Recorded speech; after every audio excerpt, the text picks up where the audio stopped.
नमस्कार साथियों, स्वागत है आप सभी का अंकित इंस्पायर्स इंडिया पर। मैं हूं अंकित अवस्थी और आज चर्चा में है दुनिया के अंदर सितंबर शक्ति प्रदर्शन। जी हां साथियों, आप सभी को ध्यान होगा कि इस साल की सितंबर महीने की शुरुआत में चीन के द्वारा शक्ति प्रदर्शन के नाम पर एससीओ की समिट बुलाई गई थी। ठीक उसके बाद में इस मंथ के एंड में अमेरिका के द्वारा शक्ति प्रदर्शन के नाम पर यूएन की बैठक बुलाई गई। ये बात मैं क्यों कह रहा हूं, इसको समझने के लिए थोड़ा सा परिप्रेक्ष्य पर लौटते हैं और समझने का प्रयास करते हैं। मैं थोड़ा सा एक फैक्ट देता हूं आपको। फैक्ट ये है कि दुनिया में गुटबाजी के लिए कुछ मंच बनाए गए हैं। ऐसे समझिए कि अगर दुनिया में आपको अपनी बात बड़ी रखनी है तो आप अपनी तरफ से बड़े बोलते रहिए, उससे फर्क नहीं पड़ता। लेकिन आपको सुनने वाले लोग भी अगर हों और वो भी कुछ पावरफुल लोग हों तो आपकी बात में वजन बढ़ जाता है। ये बिल्कुल वैसे है, एक नेताजी अकेले चिल्ला रहे हो कि हम बहुत बड़े नेता हैं, लेकिन लाखों की भीड़ उन्हें सुन रही हो तो नेता थोड़े बड़े कहलाते हैं। और नेताजी जब भाषण दे रहे हो तो उनसे और बड़े वाले नेता या उनके समकक्ष नेता टेबल पर बैठकर उनकी बातें सुन रहे हो कि हाँ आप बात सही बोल रहे हो, तो थोड़ा वैल्यू बढ़ जाता है। ऐसा आपने देखा होगा, जब हमारे देश के बड़े नेता चुनावी रैलियों में जाते हैं तो कई छोट भैया नेता बहुत तेज तेज भाषण दे रहे होते हैं। उस समय पर उन्हें लग रहा होता है आज ही हमें शक्ति प्रदर्शन करना है, हमारा वैलिडेशन हमारे व्यूअर्स में बढ़ जाएगा ये देख करके कि देखो हमने नेताजी के सामने ये सब बातें कही थी, हल्के में मत लेना। अगर आप रिलेट कर पा रहे हो तो कंटेक्स्ट समझते हैं। अब देखो, चाइना ने एससीओ की बैठक जब बुलाई, संघाई सहयोग संगठन की यानी कि संघाई कॉपरेशन ऑर्गेनाइजेशन की बैठक जब बुलाई तो नेताओं की झांकी लगा दी थी। भाई साहब, इस झांकी के अंदर कुछ खुद खुद जो 10% सॉरी 10 जो देश हैं इंक्लूडिंग इंडिया रशिया, ये तो मेंबर हैं ही एससीओ के, लेकिन इन्होंने लगभग 30 से अधिक देशों को अपने यहां शक्ति प्रदर्शन के नाम पर बुला लिया था। इस बार खास क्या था? इस बार खास था इन तीनों की केमिस्ट्री। रशिया इंडिया द्वारा प्रताड़ित है और तीनों ही अमेरिका से बदला लेना चाहते हैं। कहीं ना कहीं तीनों के बीच में गुटबंदी ब्रिक्स के नाम पर दुनिया में खूब सुर्खियां बटोरी। सितंबर की शुरुआत में यह बात ऐसी हो गई थी कि इन तीनों को एक साथ लाने में बहुत बड़ा योगदान अमेरिका का है। यहां तक हम सभी ने इस बात को बेहतर तरीके से समझा। हम भारत के इस मूव को बहुत बड़ा डिप्लोमेटिक मूव कह रहे थे कि देखा, भारत ने अमेरिका को बताने के लिए जैसे ही चाइना की यात्रा करी एकदम अमेरिका पस्त हो गया, ट्रंप परेशान हो गए, धे धमाधम ट्वीट करने लग रहे हैं, भारत के लिए समर्थन में आ गए हैं। तमाम बातें आप और हमने खूब सारी की थी इस महीने की शुरुआत में, वो आप और हमने देखी भी थी। चलिए, अच्छी बात है साहब, ये शुरुआती महीना था। देखिए, दुनिया में इस समय जो बड़ी शक्तियां हैं उनके धड़े बने हुए हैं। पहले तक ऐसा होता था जब यूएसएसआर और अमेरिका होते थे, अमेरिका का सहयोगी संगठन नाटो कहलाता था और यूएसएसआर का अपना संगठन डब्ल्यूटीओ कहलाता। डब्ल्यूटीओ का मतलब वर्ल्ड ट्रेड ऑर्गेनाइजेशन की बात नहीं कर रहा हूं मैं, वार्सा टीटी ऑर्गेनाइजेशन हुआ करता था। अब उसका अस्तित्व समाप्त हो गया जब से 1991 के अंदर इसका यूएसएसआर का अस्तित्व खत्म हुआ और वो 15 देशों में जब टूटा तो उसके बाद डब्ल्यूटीओ अस्तित्व में नहीं बचा। ठीक है, नाटो आज भी है, लेकिन 1991 के बाद एक तेजी से उठती हुई अर्थव्यवस्था आई जिसका नाम चीन था। अब इसे वर्चस्व की लड़ाई में अमेरिका को पछाड़ना था, तो इसने अपने तरीके के दो बड़े संगठन बनाए। एक का नाम एससीओ रखा और दूसरे का नाम था ब्रिक्स। अब आप पूछेंगे कि सर एससीओ और ब्रिक्स दोनों के सहयोगी संगठन में भारत भी तो है। बिल्कुल सही है, एससीओ की शुरुआतकर्ताओं में चाइना शामिल है और उसने रशिया को साथ में लिया था, भारत नहीं था। ब्रिक्स में भारत और चाइना साथ साथ एंट्री किए थे। अब मैं आपको एक और तथ्य देता हूं, जैसे ना हर काम का एक बजट होता है, जैसे भारत सरकार अपना एक बजट अनाउंस करती है तो उस बजट में शिक्षा का बजट, डिफेंस का बजट, सबका एक बजट होता है। ऐसे ही एससीओ का अगर 100 रुपए का बजट है तो 100 रुपए के बजट में 17.5 रुपए अकेले चाइना पे करता है। मतलब जिसका जितना बड़ा बजट, जब 10 देश हैं तो टेक्निकली 10-10% के हिसाब से बंटना चाहिए, लेकिन 17.5% के आसपास का बजट चाइना अकेले देता है और फंडिंग और देता रहता है कि चलो एससीओ को ग्रो करो, ताकि चाइना जब इस तरह की बैठक बुलाए तो उसमें बड़े से बड़ा देश पहुंचे और चाइना की शान बढ़ाए और शान में हो रही प्रदर्शन को देखे।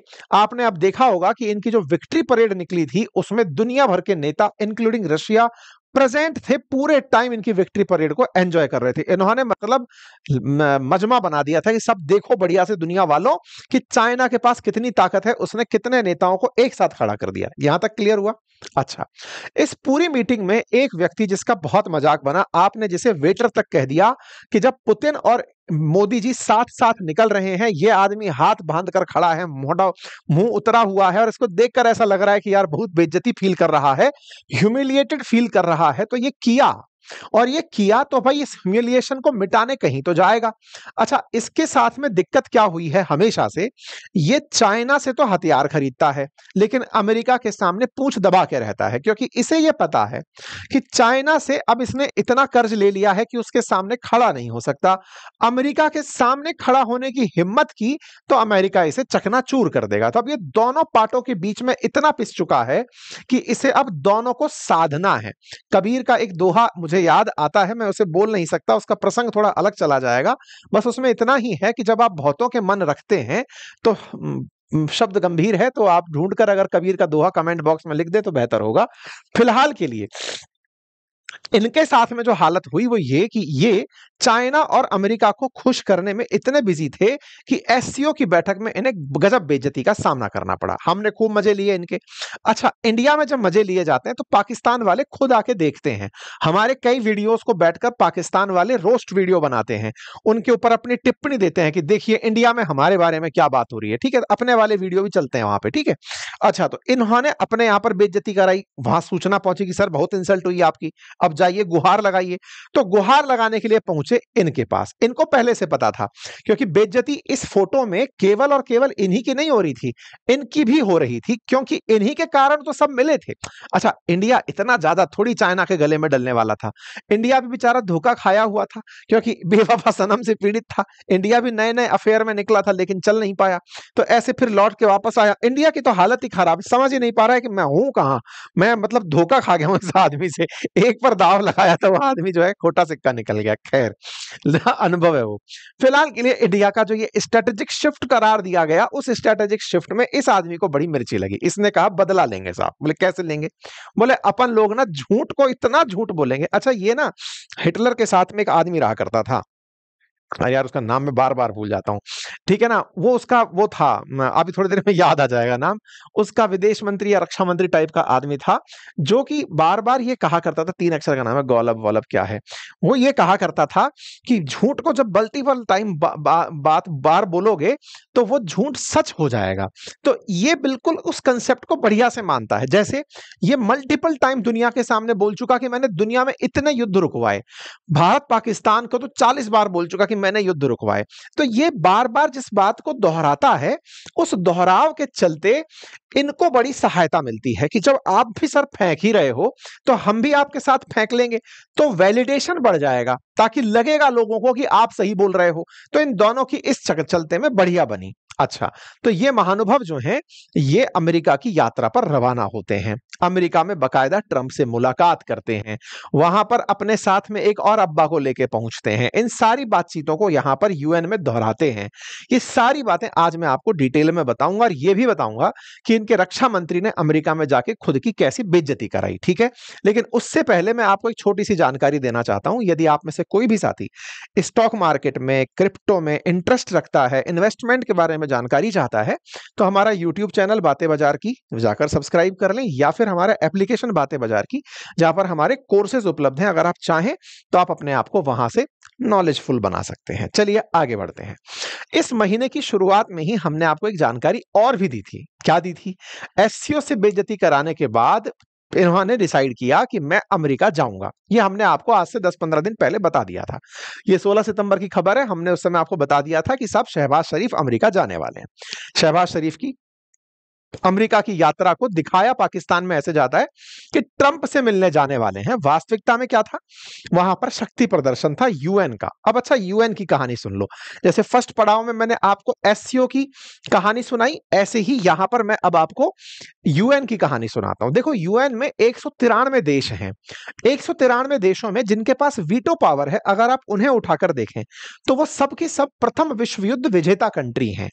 चाहे आप अमेरिका, यूके, फ्रांस, रूस और चाइना को उठाकर देखें तो ये वो देश हैं जिन्होंने विश्व युद्ध जीता था। यानी कि यूएन कभी भी प्रतिनिधित्व संपूर्ण विश्व का करता नहीं है, मेंबर जरूर बना के बैठता है लेकिन फैसलों में रोल नहीं रहने देता, क्योंकि उसके पास वीटो पावर रखने वाले देश वही हैं जो उस समय द्वितीय विश्व युद्ध को जीते थे। जो सेकेंड वर्ल्ड वॉर को जीते थे वही जब वीटो पावर रखते हैं, तो जो देश उस समय पार्टी ही नहीं थे युद्ध के, जैसे कि इंडिया, या फिर जैसे जिन्होंने युद्ध हारा जैसे जापान, जैसे कि की जर्मनी, इनको कभी वहां कंट्रीब्यूशन ही नहीं मिला। ऐसे ही अफ्रीका, जिन्हें कभी वहां पर अपनी बात रखने का मौका नहीं मिला, जैसे दक्षिण अमेरिका, जिसका कोई महत्व वहां पर नहीं रहा। तो एक तरह से यूएन को बनाने में महत्वपूर्ण भूमिका विजेताओं ने निभाई थी, क्योंकि जीतने वाले का शासन होता है तो बोले अपन ही राज करेंगे और अब नेक्स्ट वॉर नहीं होने देंगे। लेकिन किसको पता था कि ये वीटो पावर वाले ही देश आपस में लड़ मरेंगे। जैसे अभी फिलहाल के लिए वो China versus America, Russia versus America चल तो रहा ही है। ये वीटो वाले ही देश हैं जो आपस में झगड़ रहे हैं। खैर, इनमें भी सबसे ज्यादा जो ये दिमाग रखने वाला जो देश था वो अमेरिका था, जिसने यूएन की संकल्पना दी थी कि देखो अब सब लोग आओ और यूएन में बैठो, यहां बैठकर बढ़िया बातें करेंगे और मामलों को सुलझाएंगे, दुनिया भर के मामलों को। आज यूएन को स्थापित हुए 80 साल हो चुके हैं। 1945 में इसका फाउंडेशन डला था। 1945 से आज आप 80वें साल में हैं और इस समय यूएनजीए की, यूनाइटेड नेशन जनरल असेंबली की बैठक चल रही है। अब आप इसको अमेरिका का शक्ति प्रदर्शन कैसे समझें, अब उस पर आइए। देखिए, जैसे मैंने आपको बताया ना, इंडिया का बजट होता है तो हम बताते हैं डिफेंस का इतना बजट, फलाने का इतना बजट। ऐसे ही यूएन को चलाने के लिए एक बजट अनाउंस होता है ना, कि भाई यूएन चलाना है तो उसका एक बजट होगा। तो यूएन का जो बजट है उसका लगभग 25% अमेरिका द्वारा दिया जाता है। जैसे एससीओ का 17.5% चाइना द्वारा दिया जाता है। 193 कंट्री जिसके अंदर मेंबर हो, उसका 25% अगर अकेला देश दे रहा हो तो सोचकर देखो उसका कितना बड़ा वोट हो गया, या वो कंपनी का कितना बड़ा मालिक बन गया। ऐसे समझकर चलिए, ठीक है साहब। तो आप समझिए कि यूएन असल मायने में अमेरिका का शक्ति प्रदर्शन है। सब लोग अमेरिका के सामने जाते हैं, अपनी बातें रखते हैं, अपनी बातें इस तरह से रखते हैं कि अमेरिका हितैषी है तो रख देंगे, नहीं है तो नहीं रखेंगे, ठीक है। जैसे यूएन की बैठक में भारत एंट्री करने नहीं गया, अपने विदेश मंत्री को भेज दिया। क्यों? क्योंकि हम अभी अमेरिका का फेवर चाहते ही नहीं थे। हमने अपनी बातें यूएन में भी रखना इसलिए उचित नहीं करा, हम अपने विदेश मंत्री को भेज दिए कि जाइए सर, बोल के आ जाइएगा। मोदी जी वहां जाएंगे, ट्रंप से बिना मिले आएंगे तो फिर बातें बनेंगी। अभी मूड नहीं है, अभी बैठी नहीं है बातचीत, छोड़ दो। मतलब सीधा सा है कि जैसे पुतिन नहीं जा रहे, जैसे शी जिनपिंग नहीं जा रहे, ये लोग यूएन की बैठक में नहीं जा रहे, अपने प्रतिनिधियों को भेज दे रहे हैं, ठीक है साहब। अच्छा साहब, यूएन की इन 193 कंट्रियों की बैठकों में जितने देश प्रेजेंट होते हैं, या तो वो अमेरिका का फेवर चाहते हैं या अमेरिका के साथ रहते हैं। आप कहेंगे तो भारत पहले जाता था तो क्या फेवर लेने जाता था? देखिए, हम लंबे समय तक 1991 तक तो हमने एक डमरू पकड़ के चला था जिसका नाम था कि हम सब किसी के साथ नहीं है, नॉन अलायंस मूवमेंट में रहेंगे, गुट निरपेक्ष नीति में रहेंगे, हम किसी के साथ नहीं रहेंगे। 1991 के बाद समझ में आया कि एक गुट तो बचा ही नहीं, जिसका नाम डब्ल्यूटीओ था। तो हमने कहा अब नाटो ही बचा है, अब क्या करें? तो हमने देखा जब कोई फेवर ही नहीं बचा, धीरे धीरे उसके बाद हमारी विदेश नीतियों में बड़ा परिवर्तन आया, पश्चिम की तरफ इंक्लाइंड नीतियां बनने लगी। और 1991 में जब हमने एलपीजी रिफॉर्म्स लागू किए, यानी लिबरलाइजेशन, प्राइवेटाइजेशन, ग्लोबलाइजेशन लागू किया, उस समय अमेरिकी कंपनियां भारत में भर भर के आना शुरू हुई। एक तरीके से भारत ने द्वार खोल दिए पश्चिम के लिए। जिन्होंने हम पर राज किया था, हमने उनको फिर से कहा कि आइए हम पर राज करिए। तो उसके बाद में भारत में ये कंपनियों का आगमन शुरू होता है। चलिए साहब, अब होता यह है कि अब जो अमेरिका बना है, उस अमेरिका के सामने जितनी बात भी रखनी होती है वो कहीं ना कहीं अमेरिका से प्रभावित होती ही है। इस बीच में पाकिस्तान की एंट्री होती है। पाकिस्तान ने कहा था कि हम पाकिस्तान से जा रहे हैं, ट्रंप से मिलने जा रहे हैं। टेक्निकली वो यूएन की बैठक में जा रहा था। हाँ, ये ट्रंप के ऊपर डिपेंड करता है कि वो आए हुए हर देश से मिलेंगे या फिर कुछ देशों से बातचीत करेंगे। यूएन का मुख्यालय अमेरिका में ही है, न्यूयॉर्क में है। कोई भी ऐसा शहर नहीं है जो अमेरिका के अधीन ना आता हो। प्रॉपर अमेरिका के अधीन एक शहर में सब लोग वहां एकत्रित होते हैं। फील उनको यह कराया जाता है कि आप एक इंटरनेशनल सिटी में हैं, यहां से अमेरिका का कोई लेना देना नहीं है, लेकिन सब कुछ अमेरिका का ही होता है। सिक्योरिटी भी इवन उस पूरी बिल्डिंग पर अमेरिका की लगी होती है, ठीक है साहब।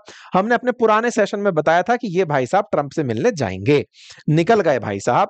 भाई साहब निकलते हैं 23 सितंबर को, अपने साथ में फॉरेन मिनिस्टर को और इन सबको लेकर के यात्रा करते हैं।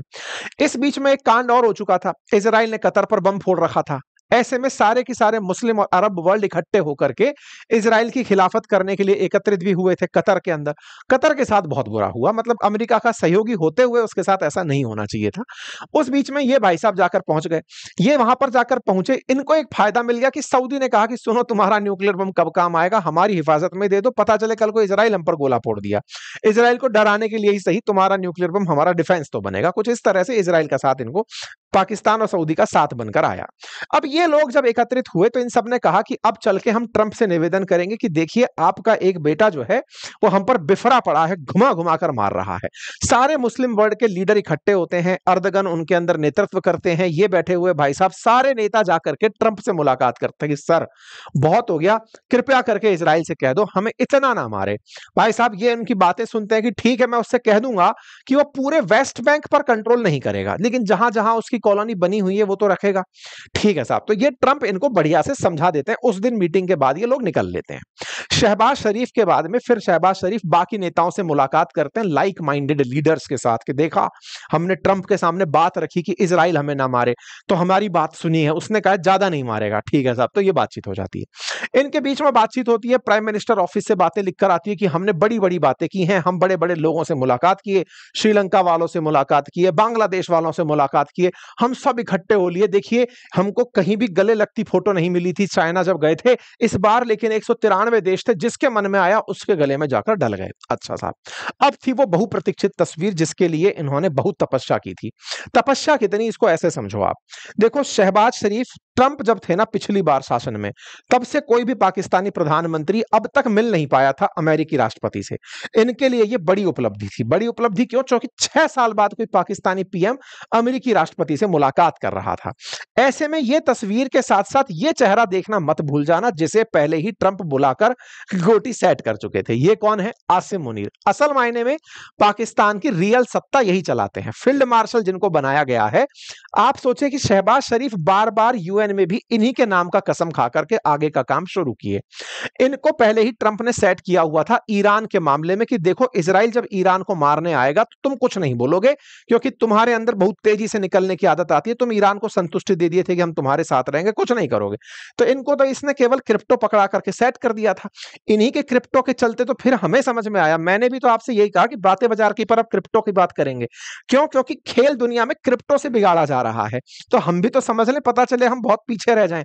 इसीलिए हम बातें बाजार की के अंदर आजकल क्रिप्टो की बातें कर रहे हैं, जो हमारा यूट्यूब चैनल है वहां पर। ठीक है साहब, अब आती है खेला। जब यहां पर खेला गया तो इन दोनों के साथ मुलाकात हो जाती है साहब। मुलाकात होती है, प्राइम मिनिस्टर ऑफिस से बात निकल कर आती है कि हमने अमेरिका के राष्ट्रपति से मुलाकात करी, बढ़िया बातचीत हुई, पाकिस्तान उनके साथ किस तरह से आगे बढ़ेगा सब बातचीत हुई साहब। तस्वीरें निकाल दी जाती हैं।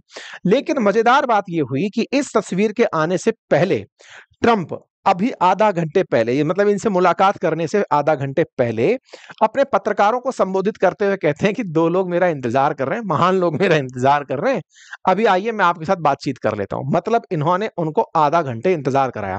अब आप पूछेंगे ये कोई बात हुई क्या सर, आधा घंटे इंतजार कराया? इतने लोग आए थे तो इंतजार करा लिया तो क्या बात बड़ी हो गई? बिल्कुल सही कह रहे हो आप, बड़ी बात तो है ही नहीं, बिल्कुल मिल लिए वो बड़ी बात है मेरे लिए। तो बड़ी बात इसलिए हुई जनाब क्योंकि अमेरिका के राष्ट्रपति शिष्टाचार रूप से ही सही, कोई भी आता है राष्ट्राध्यक्ष तो उनको ग्रीट करते हैं, उनको ओवल ऑफिस के गेट तक लेने जाते हैं, नहीं लेने जाते तो वहां खड़े होकर तस्वीर खिंचाते हैं। उनके साथ में वो सारे शिष्टाचार, व्हाइट हाउस की वॉल पे डलना, अमेरिकी राष्ट्रपति की वॉल पे डलना बातों का कि हाँ भाई इस आदमी से मुलाकात हुई थी, ये सब होता है ना। अक्सर ऐसा होता है, जैसे मैं आपको कुछ तस्वीरें दिखा दूं कि अमेरिकी राष्ट्रपति ओवल ऑफिस में चाहे जेलेंस्की को रिसीव करें, चाहे कीर स्टारमर को, चाहे मतलब किसी भी नेता को अगर वो रिसीव करते हैं तो वो आकर रिसीव करते हैं, अगर गेट पर नहीं आते हैं तो अंदर ही रिसीव करते हैं, लेकिन तस्वीरें जरूर बाहर आती हैं। व्हाइट हाउस की तस्वीरें आपने इस तरह की देखी होंगी मल्टीपल टाइम, लेकिन इन महाशय के साथ कोई भी तस्वीर व्हाइट हाउस में साझा नहीं हुई। आज जो बात निकल कर आई वो ये कि आधा घंटे इंतजार और करवाया कि हाँ मैं आ रहा हूं मुलाकात करने। पर चलो कोई बात नहीं जी, व्यस्तताएं हो सकती हैं, मुलाकात के अंदर मिल लिए, ये बड़ी बात है भाई। 6 साल बाद, मतलब पहली बार इमरान खान मिले थे, उसके बाद अब जाकर कोई नेता मिला है, ये बड़ी बात है। मतलब इसका अपने आप में पाकिस्तानियों को फक्र होना चाहिए। 6 साल में उन्हें एक ऐसा नेता तो मिला जो कि अमेरिकी राष्ट्रपति से मुलाकात कर लिया। मुलाकात ही नहीं साहब, इन्वेस्टमेंट की बात कर लिया। इन्वेस्टमेंट ये असल में लोन को ही कहते हैं। इनके यहां पर यह है कि अमेरिकी कंपनी आकर के हमारे यहां पे इन्वेस्टमेंट करेंगी, हमें कर्ज देंगी और हमें बाहर निकालेंगी, उसे ये इन्वेस्टमेंट कहते हैं। आपको यकीन नहीं होता तो मैं आपको दूसरा एविडेंस देता हूं। देखो क्या है, जैसे ना ब्रिक्स की अपनी एक ब्रिक्स बैंक है, जैसे एक न्यू डेवलपमेंट बैंक है एससीओ वालों की है ना, ऐसे ही अमेरिका ने जब सेकेंड वर्ल्ड वॉर खत्म हुआ तब 2 बैंकों का निर्माण किया। एक का नाम था आईएमएफ और एक का नाम था वर्ल्ड बैंक। अच्छा, आपको ये बातें हो सकता है कि लगे कि सर मजे में कह रहे हो, वास्तविकता है ये जो मैं आपको तथ्य दे रहा हूं, फैक्चुअली करेक्ट है। इन्हें ब्रेटन वुड ट्विंस कहा जाता है, आईएमएफ इंटरनेशनल मॉनेटरी फंड, जिसका काम होता है ट्रेड सरप्लस को मैनेज करके चलना, ठीक है, यानी कि कोई अगर व्यापारिक घाटे में है कोई देश, तो उस व्यापारिक घाटे को कंट्रोल करके चलना। दूसरा है वर्ल्ड बैंक, जिसका निर्माण ही इसलिए हुआ था कि द्वितीय विश्व युद्ध के बाद जो दुनिया भर में मतलब तोड़फोड़ मच गई, उनका रिकंस्ट्रक्शन कैसे कराएंगे, इसीलिए उस बैंक को शुरुआत में रिकंस्ट्रक्शन से ही रिलेटेड ही बात बैंक नाम दिया गया था, ठीक है। अच्छा, रिकंस्ट्रक्शन डेवलपमेंट बैंक ही उसका नाम शुरुआत में था। तो जब कोई भी यूएन के अंदर पहुंचता है, तो यूएन के अंदर पहुंचकर जिसको लोन चाहिए होता है, वो इन दो बैंकों में भी साथ-साथ जाता है। जैसे आप आए किसी शहर में, आपने देखा कि साहब एसबीआई का मुख्यालय भी यहीं है, एचडीएफसी का भी यहीं है, चलो लोन अप्लाई कर चलते हैं, बिल्कुल वैसा ही। यहाँ पर पाकिस्तान वाले पहुंचते हैं और जाकर के आईएमएफ की हेड से मुलाकात कर लेते हैं। मैडम आए थे, थोड़ा देख लेते। पिछली बार बाढ़ आई थी, आपने बढ़िया हमारा घर चला लिया था। मैडम कुछ हो सके तो देख लो। आईएमएफ वालों ने कहा, हाँ, हाँ, तुमको हमने कर्ज से मुक्त कराया था, प्यार पाकिस्तान के प्रेम से तुम्हें यही तो मिला था, करवाते हैं, कुछ करवाते हैं। अमेरिका और पाकिस्तान के बीच प्यार से यही सब हुआ था, हो गया। इसके बाद ये मुलाकात करने पहुंचते हैं वर्ल्ड बैंक वालों से। बग्गा जी अपने वाले यहां पर हैं अमेरिका के अंदर वर्ल्ड बैंक, और वर्ल्ड बैंक से कहते हैं कि सर $40 बिलियन का जो आप आगे आने वाले समय पर हमें लोन देने जा रहे हैं, उसके लिए बहुत बहुत धन्यवाद। $40 बिलियन का लोन क्या है?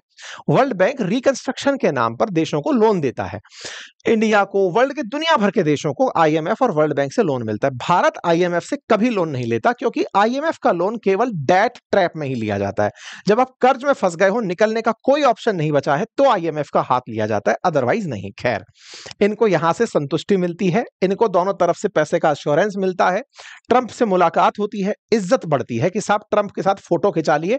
पाकिस्तानी कंटेंट क्रिएटर्स को और सोशल मीडिया इन्फ्लुएंसर्स को खूब सारा कंटेंट मिल जाता है कि बढ़िया हो गया, देखिए जब एससीओ में गए थे तो बेइज्जती हुई थी, अब बेइज्जती का बदला लेकर आ गए। भाई साहब, इस आदमी का साहस इतना बढ़ गया कि ये एक दो गिनती भूल गया। कैसे भूल गया? अब मैं आपको तथ्य दिखाता हूं। ये भाई साहब यूएनजीए के अंदर भाषण देने पहुंचते हैं। इनकी बॉडी लैंग्वेज, जैसे मैं अभी बात कर रहा हूं तो मेरा हाथ हाथ हिलना एक नॉर्मल मूवमेंट है, मतलब जब कहीं उठना है हाथ तो उठ रहा है, लेकिन मैं बोल रहा हूं कि हाँ भाई साहब क्या हालचाल है, तो ये तो मतलब सेटिंग नहीं बैठी ना, मतलब बॉडी लैंग्वेज सेट नहीं हो रही ना, जबरदस्ती फेंकने वाली बात हो गई। ये बिल्कुल वैसा हुआ।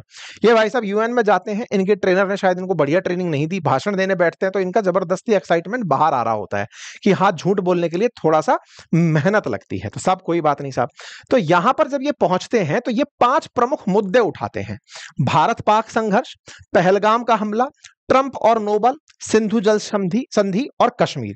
सबसे पहले भारत पाकिस्तान संघर्ष पर बोलते हैं कि भारत को हमने युद्ध में हरा दिया था, जीत हमारी हुई थी, अब लेकिन पाकिस्तान शांति चाहता है। वाह, ये पहला ही तथ्य ऐसा था जिसके लिए तालियां बजनी चाहिए। इंटरेस्टिंग बात यह था कि ये इस भाषण को जब दे रहे थे, उस समय अपने साथ कुछ ताली बजाने वाले लोगों को यूएन में ले गए। जब मैंने वो वीडियो अपने घर में बच्चियों को दिखाया तो वो बोलते, पापा ये तो साथ लेके गया होगा, इस तरह की तालियां यूएन में थोड़ी ना बजती हैं जो जिंदाबाद कोई देश के लिए लगाने लग जाए। मैंने कहा बहुत सही, बच्चा पहचान गया, लेकिन पाकिस्तान ये नहीं समझ पाए कि ये चीज पकड़ में आ जाती है। खैर कोई बात नहीं। ऐसे में इन्होंने कहा कि पाकिस्तान की जीत हुई। बाय द वे, जीतने वाला व्यक्ति आगे से सीज फायर की बात नहीं करता। पाकिस्तान के डीजीएमओ ने भारत के डीजीएमओ को कॉल किया था। दुनिया भर को यह जानकारी है। पता नहीं पाकिस्तान किस मुगालते में रहते हैं, रह भी सकते हैं, क्योंकि जब झूठ ही बोलना है तो कुछ भी बोलिएगा। और ऐसे में इनको झूठ बोलने के लिए यह तर्क मिला तो इन्होंने बढ़िया से फेंक दिया, यूएन के मंच से फेंका। दूसरी बात इन्होंने कही कि साहब हमने तो पहलगाम में निष्पक्ष अंतरराष्ट्रीय मांग की थी कि जांच करा लो, जैसा कि इन्होंने मुंबई हमलों के बारे में भी कभी कहा था। और तो और आगे निकलते हुए कहा कि सर ट्रंप को तो नोबेल शांति पुरस्कार मिलना चाहिए। हालांकि इस बात पर दुनिया भर के राजनेताओं के मन पर मुस्कान के भाव थे कि बहुत सही जा रहे हो लौंडे, बहुत सही। ऐसे में सिंधु जल संधि पर भी ये बोले, भारत ने एक तरफा तरीके से जल संधि तोड़ दी है, हम इसे युद्ध की तरह ही मानते हैं।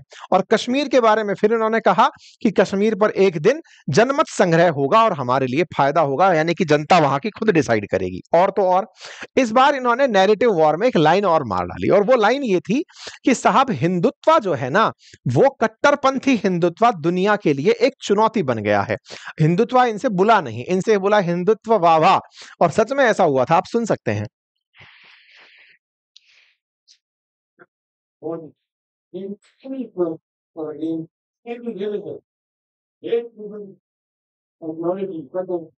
India given symptoms for the danger of the entire world. While the good mentally get much to grow people, it creates on one. Again, any person for again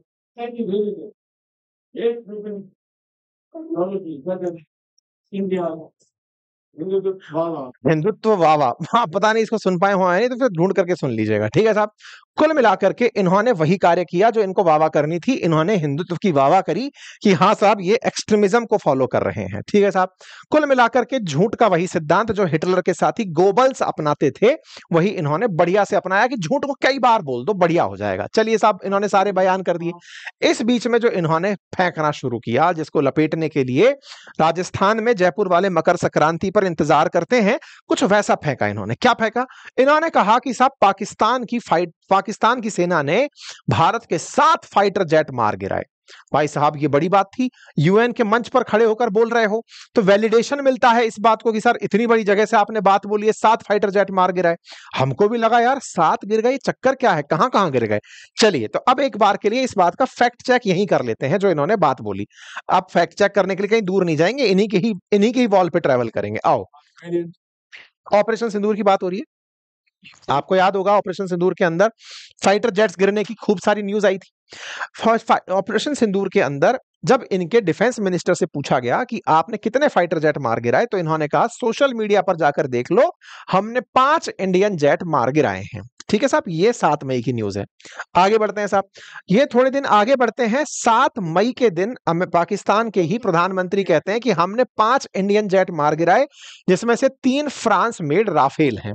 ठीक है साहब, ये कंफर्म है, ये इन्हीं के प्रधानमंत्री का बयान, इन्हीं के रक्षा मंत्री का बयान, सारे बयान आपके सामने हैं। ओके, और थोड़ा आगे बढ़ते हैं, 28 मई को पहुंचते हैं। 28 मई को पहुंचते पहुंचते ये बोलते हैं हमने 6 इंडियन जेट मार गिराए। अभी तक कितने चल रहे थे? 5 चल रहे थे, अब इन्होंने 6 मार गिराए, ये इन्होंने नंबर देना शुरू किया। ओके, शहबाज शरीफ ने अब एक मुकाम और हासिल कर लिया, क्योंकि इन्होंने बात ही बातों में एक और मार डाला, अब इन्होंने 7 मार डाले हैं। ठीक है साहब, अब आपको लगेगा कि यार ये बात तो कुछ सुनी सुनी सी लग रही है, बिल्कुल सही कह रहे हैं। यही इनके साथी माइकल गोबल्स के पुनर्अवतार, ये भी इस बात को बार बार दोहरा रहे हैं ताकि ये लगे कि हाँ जो पाकिस्तान बोल रहा है वो सच है। आप में से बहुत सारे लोगों को ये लगेगा कि ये आदमी भारत से ऐसी नफरत क्यों करता है। देखो यार, ये बहुत बुरी तरह से दूध का जला हुआ है भारत के केस में। आप पूछिए कैसे? देखिए हुआ क्या ना, ये आदमी जब राष्ट्रपति बना तो चुनाव का सबसे पहला वादा था कि मैं रशिया यूक्रेन युद्ध रुकवा दूंगा। नहीं रुकवा पाया, नहीं रुकवा पाया, सारे प्रयास कर लिए। अंत में पता चला कि भारत जिस तरह से बैकबोन बनकर रूस के साथ खड़ा है, तेल खरीद करके, या फिर चाइना जैसे तेल खरीद कर साथ में खड़ा है, इन दोनों की वजह से रूस तक पैसा पहुंचता है। उसका जब तक पैसा पहुंचना नहीं रुकेगा वो युद्ध जारी रखेगा। इन्होंने कई बार भारत के साथ बातचीत कर ली कि तुम लोग रोक दोगे तो खेल हो जाएगा, अदरवाइज मैं हार रहा हूं। इनका जो ग्लोबल ह्यूमिलिएशन है, आप लोग जब भी बार बार हंसते हो इस बात पर कि ये कहता है मैंने इतने युद्ध रुकवा दिए दुनिया के, ये भाई साहब मतलब थाईलैंड वालों का युद्ध रुकवा दिए, इतना तक क्लेम मान लेते हैं। तो ये जितने भी दुनिया के युद्ध रुकवाने की बात करते हैं, लोग हंसते हैं कि जिन्हें रुकवाना था तुमसे वहां बाल भी बांका नहीं हो पाया। रशिया यूक्रेन पर तुम कुछ नहीं कर पाए, इजराइल फिलिस्तीन का तुम कुछ नहीं बिगाड़ पाए, फालतू में फटो मत। जो सही में युद्ध थे उनका कुछ नहीं कर पाए। डिस्प्यूट को खत्म करना, युद्ध को खत्म करना कहते हो। खैर चलो कोई बात नहीं। इस ह्यूमिलिएशन का ये बदला लेने के लिए कि इंडिया को कैसे मैं नीचा दिखाऊं, ताकि इंडिया एकदम शर्म के मारे ही खुद चला आए कि भाई साहब शांत हो जाओ यार। लेकिन हम तो और बड़े वाले हैं, हम शांत होने की जगह इन्हीं की रोस्ट कर लेते हैं। अब मैं आपको इनका तथ्य दिखाता हूं।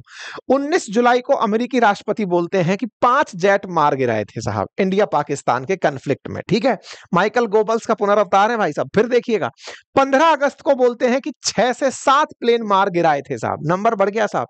अच्छा, इसके बाद में थोड़ा और तारीखों पर आगे निकलते हैं। अगस्त 25 को बोलते हैं 7 जेट मार गिराए थे। देखिए साहब, हो सकता है कुछ समय बाद ये जेट की संख्या बढ़कर 8 भी हो जाए, क्योंकि धीरे धीरे कागजों में ये नंबर बढ़ रहा है। पहले म्यूचुअल अंडरस्टैंडिंग में बोले 5 में फील नहीं आ रही, 6 कर दो, 6 नहीं आ रही 7 कर दो। तो कुल मिलाकर आपने इनकी कहानी को समझ लिया कि इनके नंबर कैसे बढ़ रहे हैं और कैसे बढ़ाए जा रहे हैं। बाय द वे, पाकिस्तानियों ने एक और खुशी मनाई, और वो ये था कि ट्रंप ने अपने यहां पर जो बैज लगा रहता है उसमें एक फाइटर जेट पहना हुआ था। फाइटर जेट का इस तरह से इन्होंने एम्बलम लगाया हुआ था। बाय द वे, मैं आपको बता दूं कि ट्रंप जब भी किसी भी राष्ट्राध्यक्ष के साथ बात करते हैं, वो अपनी टेबल पर कोई ना कोई विमान, फाइटर जेट, कुछ ना कुछ जरूर रखते हैं। जब किसी के साथ उस जगह पर बातचीत कर रहे होते हैं, वो अपने आप को हमेशा वॉर रेडी बताने के लिए एक फाइटर जेट का अभी तो यहां पर इन्होंने बैच लगा लिया, वो सामने हवाई जहाज जरूर रखते हैं। इसी से परेशान होकर के कतर वालों ने बेचारों ने खुद से एक विमान पकड़ा दिया इनको कि सर ये लीजिए हमारी तरफ से भेंट। साउथ अफ्रीका वाले बोले सर हम विमान नहीं दे पाएंगे। मतलब इस आदमी ने सबको यही दिखाया है। पाकिस्तानी लोग ले रहे हैं इस चीज को कि देखो अमेरिका कहना चाहता है कि मैंने राफेल टांक रखा है। अबे तुमको लगता है कि ट्रंप राफेल का प्रचार करेंगे? वो F-35 का प्रचार नहीं करेगा कि दुनिया वालों वो खरीद लो जो बिक नहीं रहा है, जो जबरदस्ती केरला में खड़ा रह गया है उसे कोई खरीद नहीं रहा है। पाकिस्तानी मूर्खों, तुम चाइना से खरीद रहे हो, हमसे नहीं खरीद लोगे। लेकिन पाकिस्तानियों ने भर भर के तारीफ करी कि देखा उन्होंने राफेल लगा रखा था, इंडिया को जलाने के लिए मजा आ गया। भाई पाकिस्तानी एकदम उड़े पड़े हैं, मतलब नेक्स्ट लेवल का चरम सुख पा रहे हैं। यहां पर है हर जगह हर तरफ से ये कि साहब मजा ही आ गया, हमारे नेता ने तो तमाम तब वो कर दिया। खैर कोई बात नहीं, सब पाकिस्तानी और ये एक दूसरे से बढ़िया खुश हो लिए। अब इनको न्यूट्रलाइज करने के लिए भारत ने बहुत अच्छा एक काम किया। जैसे हमारे कहावत है ना कि भाई हाथी चलता है कुत्ते भौंकते हैं। अब कुत्तों को मारोगे तो सुप्रीम कोर्ट में चले जाएंगे लोग, तो उनको इग्नोर करो। भारत ने भी वही किया। इनको जवाब देने के लिए हमने विदेश मंत्री को भी परेशान नहीं किया, हमने अपनी एक IFS ऑफिसर, बहुत यंग ऑफिसर जिनको वहां पर UN में हमारी ड्यूटी लगनी होती है, सबकी ड्यूटी होती है, हर देश अपना प्रतिनिधि भेजता है, उनको भेज दिया। और उन्होंने बकायदा अपनी आसान भाषा में जो इनके पंख उधेड़े, वो भाई साहब सबके लिए एक देखने लायक सीन बन गया। इन्होंने सारी बातें निकाल करके कह दी कि साहब ये लोग जिस तरह की बातें कर रहे हैं पाकिस्तानी लोग, ये वही लोग हैं ना जो कभी ये कहा करते थे कि हमारे यहां पर आतंक नहीं है लेकिन ओसामा इन्हीं के यहां मिला। जैसे भारत के पहलगाम पर जो छाती पीट रहे थे कि अंतरराष्ट्रीय जांच करा लो, ये वही लोग हैं ना जो रेजिस्टेंट फ्रंट जिसने हमले की जिम्मेदारी ली थी उसको UN में प्रतिबंधित करवाने से रोकने आए थे, बाद में वो आतंकी संगठन डिक्लेयर हो गया। तो बोले सर किस बात की चर्चाएं हो रही हैं? आज तो UN भी झूठ का गवाह बन गया। आप सोचकर देखिए, इतने सारे वर्ल्ड लीडर्स को भारत के एक छोटे से अधिकारी ने आईना दिखा दिया कि हमें लगता नहीं है कि तुम लोगों के सामने बोला जाए, हम तुमको बता दे रहे हैं तुम्हारी प्रासंगिकता खत्म हो रही है। तो भारत ने इस बात को बढ़िया से कर दिया। खैर अब भाई साहब अमेरिका की मीडिया इस बात को जानती थी कि मजेदार आइटम आया है, क्योंकि ये वही आइटम है जो कभी बोल दिया था कि सोशल मीडिया पर देख लो कितने फाइटर जेट गिरे हैं। भाई साहब इनका एक इंटरव्यू ले लिया जाता है और उस इंटरव्यू में ये भाई साहब बोल देते हैं कि सेना के साथ हमारा जो रिश्ता है वो हाइब्रिड मॉडल जैसा है। मतलब इनसे पूछा गया कि यार हमारे देश में, ये अमेरिका रिप्रेजेंटेटिव हैं, इन्होंने कहा है ना कि साहब एक बात बताओ मिनिस्टर कि हमारे देश में यानी कि अमेरिका में पीटर हेगसेथ जो रक्षा मंत्री है उसको सारे जनरल्स रिपोर्ट करते हैं। अगर पीटर हेगसेथ चाहें तो वो रक्षा मंत्री होने के नाते जनरल्स को हटा सकते हैं, लेकिन क्या आप अपने आर्मी जनरल को हटा सकते हो या आप उसे रिपोर्ट करते हो? तो ये भाई साहब पूरी तरह से आंसर स्पीचलेस हो गए। तो इन्होंने कहा कि देखिए पाकिस्तान वो देश है जहां का रक्षा मंत्री वहां के सेना के जनरल को रिपोर्ट करता है, तो आपका कोई महत्व नहीं है, आप बताइए क्या है? तो इन्होंने कहा कि हमारे यहां पर सेना के साथ सरकार हाइब्रिड मॉडल में चलती है, हम मिलकर के काम करते हैं और ये इनका हाइब्रिड मॉडल है। और इन्होंने अमेरिका वालों से कहा कि आप लोग तो डीप स्टेट हो, क्योंकि आप लोगों के यहां पर कौन निर्णय ले रहा है वो किसी को पता नहीं चलता है। खैर साहब एक और चीज निकल के आई, इन्होंने अमेरिका के सामने अमेरिका के बारे में कहा। एंकर ने पूछा कि चाइना के साथ आप लोग इतना व्यापार कर रहे हो, अमेरिका के साथ क्या फ्लर्ट कर रहे हो क्या? तो इन्होंने कहा देखिए हाँ ये थोड़ा फ्लर्टियस रिलेशन तो है, लेकिन हाँ हम इसको मेंटेन करके चल रहे हैं। मतलब कुल मिलाकर के पाकिस्तान के किस दिन लद जाएंगे ये पता भी नहीं चलेगा। जिस दिन अमेरिका ने भारत के साथ ट्रेड डील साइन करी उसी दिन ये पलटी मार देगा और पलटी मार करके इनका खेल बिगाड़ देगा। खैर फिलहाल के लिए पाकिस्तानियों को खुश होने का दिन है, क्योंकि झूठ जब तब तेजी से बोला जब जाता है तो माहौल बढ़िया बनाता है, लेकिन कहते हैं झूठ के पैर नहीं होते, टिक नहीं पाता है। बाकी आप लोग इस विषय पर क्या सोचते हैं अपनी राय जरूर कमेंट बॉक्स में दीजिएगा। चैनल पर नए हैं तो सब्सक्राइब कर लीजिए। बाकी हमारे कोर्सेज अपनी पाठशाला और बातें बाजार की ऐप पर उपलब्ध हैं, उन्हें आप जाकर चेक अवश्य करें। धन्यवाद।